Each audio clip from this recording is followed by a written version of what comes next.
Empires of the Void! Now, Empires of the Void is a space game. And there's a lot of different kinds of space games out there. There's games that try to be grandiose. Actually, a few try to be grandiose. We're talking Twilight Imperium, Space Empires, 4X, and things like that. Then there's games that pretend they're a space game, but they're secretly a Euro game. Well, I'm just saying. But I mean, there's all different things in between. Empires of the Void is one of those games that's attempting to do the middle ground. It kind of has an epic feel to it, but it's not 5, 6, 7 hours long. In fact, I can't see it going over 3 hours unless you have really slow players. We'll take a look and be right back.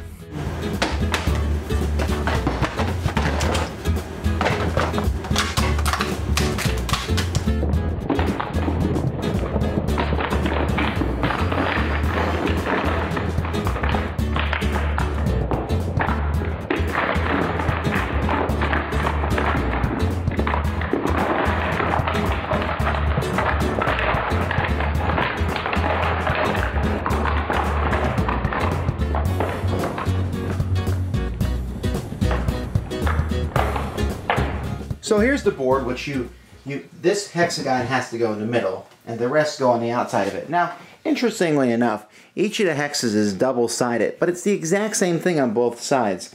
You would have thought that, this would have been a way to make, I don't know, the hex is a little bit different, but what have you. Each player is going to have one of these edge pieces that you can stick in different spots, and you'll take turns putting those out along with your home planet.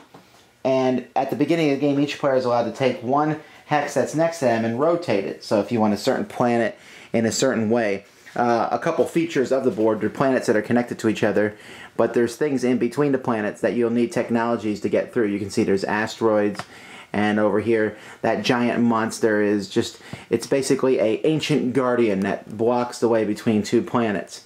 And so players have this, and then players are going to take a alien. So here we have the Nomads of Earth, and we have the Collective Five, the robots, the Oracles of Znu, Energy, the Parasites of Sreech, the Kingdom of Roth, the Nakarni Alliance, the Mystics of Syrai, and the Academy of Ig. And this is so that you all can email me and say, you mispronounced the names. But each person has a certain amount of money that they're going to get per turn up there. They have special abilities, which are varied. This shows you the turns of a game. And this shows you all the stats of all the spaceships that you can build. Now, each player has a bunch of pieces that they're going to get. And you can see here that you get a bunch of spaceships. 1, 2, 3, 4. There's 5 different spaceships that you have, plus different technologies, and these tokens to show that when you've captured a planet. Now, you might think, well, wait a minute, on here I saw more than 5 spaceships. In fact, there's 10. That's because there's different planets out here that if you control that planet, you will have access to different alien spaceships, special spaceships that only you have, and they are all over here. They're in a neutral color, so anybody can use them. Now, the way that a game progresses is very simple. At the beginning of each turn, everybody is going to build spaceships and tech at the same time. Some of this, you can build these 2 spaceships, the Starfighter and the Diplomat, for free. To build like the Centipede, for example, you would need a technology to do that. And then after that, other technologies you can build. Like this one here costs 3, and it lets you have a hand limit of 5. But you can see here at the bottom it says Crystallic Fuss. So you would need to build that technology first. It's a prerequisite. And also, this shows a certain type of resource. You need to control a planet on the board with that resource. Now, the goal of this game is to capture different planets on the board. And each planet has a special ability. You can see there that Piraeus, you can reroll a die in combat, has 3 stats. The stat in the green triangle is basically how much money it gives you per turn. The stat in purple is how many victory points it gives you whenever scoring happens. And the blue stat is how much influence. Then there's each planet is a type of planet, and this one is a mysterious planet. And then next to Piraeus, you can see the resource that planet gives you. So to compare it, here we have the Tanlock, which provides 1 resource, gives that yellow type of resource. It has 2 victory points, 2 influence. It's a scholarly, and this is the one that allows you to produce the black hole spaceship. And so each planet is different, and you're trying to get these planets. Now, there are two ways to capture a planet. One is simply to move your spaceships in, whatever spaceships you have flying around, and roll a die and capture that planet. It's not that difficult. And when you capture a planet, you will get the card of that planet, which basically tells you the special ability and all the stats, so you don't have to keep looking across the board for that planet. Another way is with the use of these cards. Now, players are going to have different cards in their hands. Here we have scholarly, capitalistic, peaceful, militaristic. These cards match what's out here. And so if I want to, for example, take this mysterious planet, Pirius, and I'm on it with one of my diplomat ships, and I'm trying to be diplomatic, I can play a mysterious card and then roll 3 dice. I need to roll in 17 or higher on 3 dice to peacefully annex that planet. Well, that's quite difficult. But if I play 2 of these, I only need a 13 or higher. If I play 3 of them, I need an 8 or higher. And if I play 4 of them, then I only need a 4 or higher. Now, that's not that hard to remember because it's on your sheet here. It tells you how many cards you need to play and what numbers you need to roll. And when you capture a planet through peaceful means, let's say, for example, I have captured Tanlock by peacefully, I'll put this token on to show that they are now an ally of mine. And I get access to everything they have. If I capture them through war, I will get access to their resources, I'll get access to their victory points, and to their special resource that they produce, but I do not get access to their special ability or to their influence because they're a little annoyed. Now, after everyone has gone, each turn, there's going to be an event card. Now, these event cards can cause distress signals to happen in the world. Like, for example, here's a distress call from the Seath, that planet. Here's some of the hexagons will turn because of anomalies. Wormholes will open up. But there will come 3 times in the game, A, B, and C, where we will score. And you will score, all the planets will score points. And players will also score some technologies, like cybernetics that I showed you earlier, is worth 1 point for scoring purposes. And also, whoever has the most influence on planets will get a certain amount of points, depending on what it says here. The Galactic Council, whoever has the most influence gets 3 points. The second most gets 1 point. So after the event has happened, then players are each going to get 3 actions in turn order, and the actions they can take are attacking a planet. They can move 1 spaceship, although there is a technology that lets you move all your spaceships for 2 actions. Culture means draw another one of those culture cards. That's how you take over different things on the board. Mine, you can simply just take a credit from the bank. And diplomacy, where you try to take over a planet through peaceful means. So the actions you have are pretty simple. Another thing about these culture cards, which is really neat, is that you use these to take over planets. But also, if you notice on here, this Mysterious says 2, indoctrinate, gain a victory point. That means if I have 2 Mysterious cards, it doesn't matter what the other one says, I can discard them at any time to take a victory point. Over here, like for example, Insurrection, change an ally token to an enemy token. So I can take someone else's, if they have a planet that they're allied with, and I can flip it over to enemy. But I would have to discard 3 Mysterious cards. Scholarly, gain any 1 tech for free, ignore the prerequisite, and trade good. But I need 3 scholarly cards to do that. So these cards are really handy because they let you take these special actions. They don't even count as one of your 3 actions to do. And it's also possible that technologies or special abilities from aliens or planets will give you extra actions beyond the 3 that you have. So that's basically how the game works. I guess I should show you that there is a little sheet here to keep track of what round it is and some of the rules that people forget and the different stats.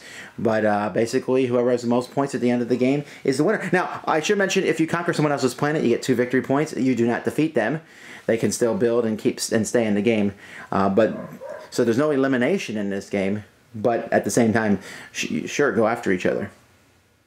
Empires of the Void, as I said at the beginning, is trying to meet that middle ground, and I'm going to say right now, I think it succeeds massively. This is the game Eclipse wishes it was. Now, I'm going to say we're going to get flack for that. We're going to get flack for that, but, say Eclipse Killer.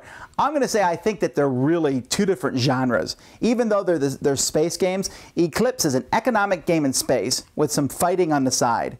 This is a fighting game in space. And I don't even know if there's any economic stuff on the side at all. It's just, to me, I would almost call this Nexus Ops in space. That's cool. Because that's what it really felt like. Of course, it's not as light and fast as Nexus Ops. It is longer.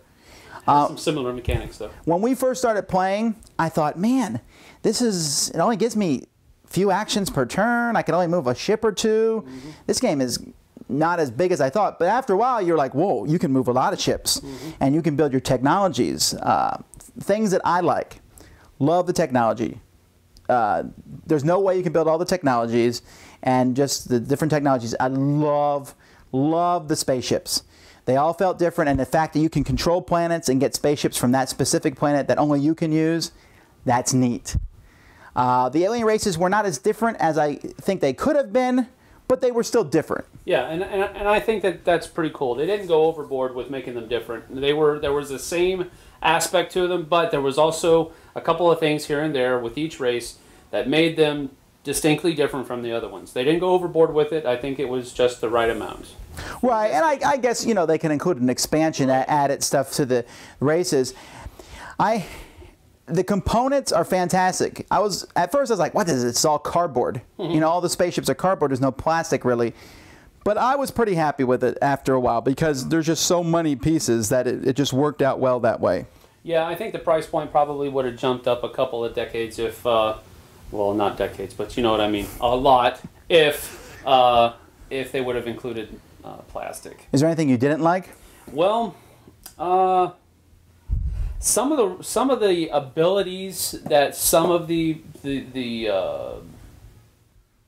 aliens could do seemed at first a little unbalanced, but as it played out, they weren't as powerful as they thought it was. So I guess you could say it was an initial reaction, an initial thing that I didn't like about it that I just kind of lived with. The one that I'm thinking about is the race that you played, where you were able to leave little spore bombs on planets. Can't have a space game without the brood. So it was kind of where you would be able to take, what was it? You would be able to use the special ability of that planet, right? Without having to actually own the planet. And I thought that was kind of, yeah, but as we found out, overpowered. But maybe not. Yeah, I ended up winning anyway by not being attacking. I was actually diplomatic in this, which was strange. That's another thing I really like about this game. I really love the difference between attacking and diplomacy. Yeah. Diplomacy is awesome. It gets you the abilities and stuff, but it's more work. Yeah. Attacking is fast and easy, but you don't get the special ability. It's not necessarily easy. But it can be. If you take in a bunch of ships, you can attack, at least the neutral planets, you can take them over very easily. Right. The only thing I might argue with the game is that the rules weren't very well written. I mean, it's not like it's a hard game, but there was like, well, how does this power work? Well, the rules didn't kind of explain it, so we kind of just had to guess how it worked. Right. But don't let that... I don't think this is a complex game at all. On a scale of 1 to 10, I'd say maybe a 6. Yeah. And for me, I'm not including ASL and all that nonsense. To me, Twilight Imperium is a 10. You heard it, people. ASL is nonsense. No. Send all requests, the rules for ASL. Here's the deal. I'm fairly certain this is in my top 100 games of all time. More plays will bring that out. I feel very confident that this is a game I'm going to keep for now. It's certainly my favorite game this year I've played. Granted, I'm a sucker for the theme, but what I'm happy about was this game delivered exactly what I thought it would. Don't get me wrong, Sam doesn't like Eclipse. I like Eclipse, but I feel like you have to go in knowing it's an economic game that happens to be set in space. Right. This game, if you're looking for space battles and wars, that's what this is. And that's what some people, I think, look for in Eclipse, and it's not really there.